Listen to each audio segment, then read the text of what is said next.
deep set trauma on goal setting. So when I say I hate goal setting, I want to explain why.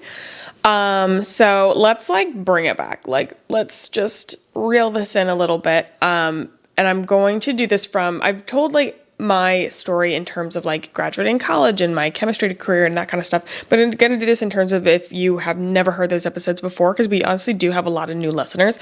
So if you did not know, I graduated college back in 2019, right before the pandemic, year. So I feel so bad for the year that came after me. But I graduated with a chemistry degree. I was a STEM kid for my entire life. STEM was really, and STEM, I realized now everybody knows what STEM, it's, science, tech, engineering, and math. So it's just anything under that umbrella. And I was always the gifted and talented kid, or the honors classes kids, or whatever you call it in your elementary school or middle schools or whatever. I was in that group of kids, and we were heavily pushed. This is relevant, I promise.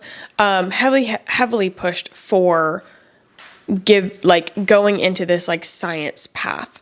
And I have a very supportive family, and but for whatever reason, somewhere along the lines, in my mind, this seed was placed where if I was not going into something in STEM, I was going to fail. I got this idea that business degrees were a cop-out degree. It was basically a fake degree. Fully believed this.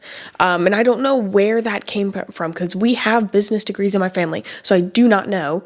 But yeah, I don't know.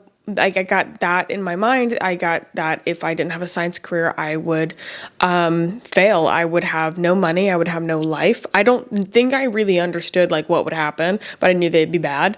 So just a really bizarre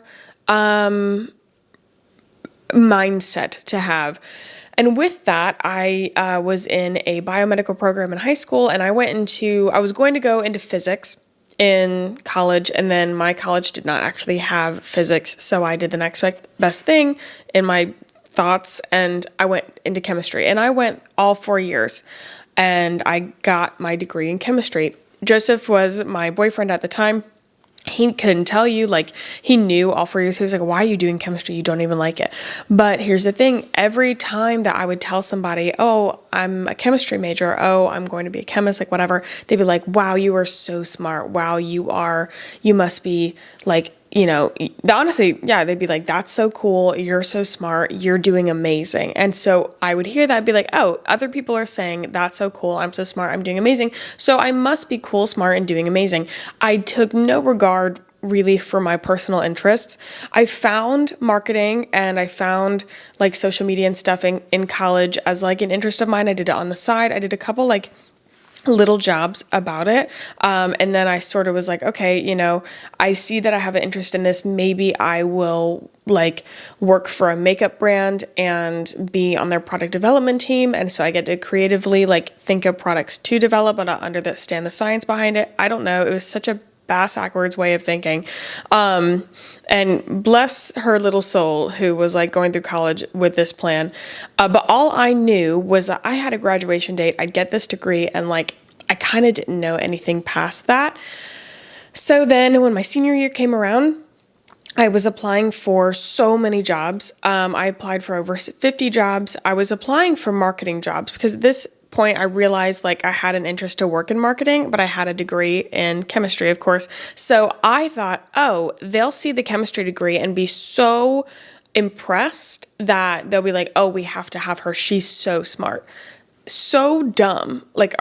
What was going through my mind? I do not know, but that's what I thought. And funnily enough, that did not happen. The people that, was seeing my application did not know what to do with a chemist trying to apply. Weird. So then, but I set a goal for myself, and I said, you will walk across the stage with a job. At graduation, you will walk across the stage with a job. And not only a job, you will walk off the stage with a career. I wanted it to be not, I couldn't just go work at Ulta again or something like that. I had to have a career. I don't know why. I highly recommend anybody graduating college, put zero. I wish I wouldn't have looked at a job board until the fall. Honestly, I wish I would have given myself at least the summer, traveled, because there is at least 3 months, more like a year, of like unlearning that needs to be done. You really have to learn who you are outside of college. Okay. Anyway, so, and I did it. So I set that goal for myself and I did. I got a job as a research and development chemist at a pharmaceutical company. And again, everybody was like, that's so cool. You're so smart. That's amazing. So I was like, you know what? Never mind. Maybe this is what I was meant to do. This is probably right.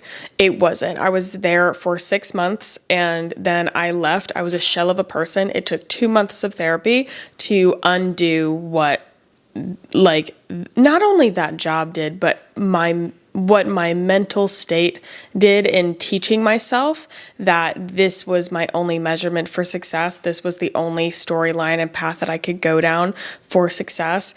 When I left college, like with college, it's like you take course A, take course B, and there's a graduation date. It's a definite end, and you know where you're standing in life is if you're doing well because there's grades. You know how close you are to graduation. There's an end date. You have like these type of things. With life, there is none of that, and I did not know what to do with this open space. I just wanted somebody to tell me like if I was doing it right. I had no way to like grade myself.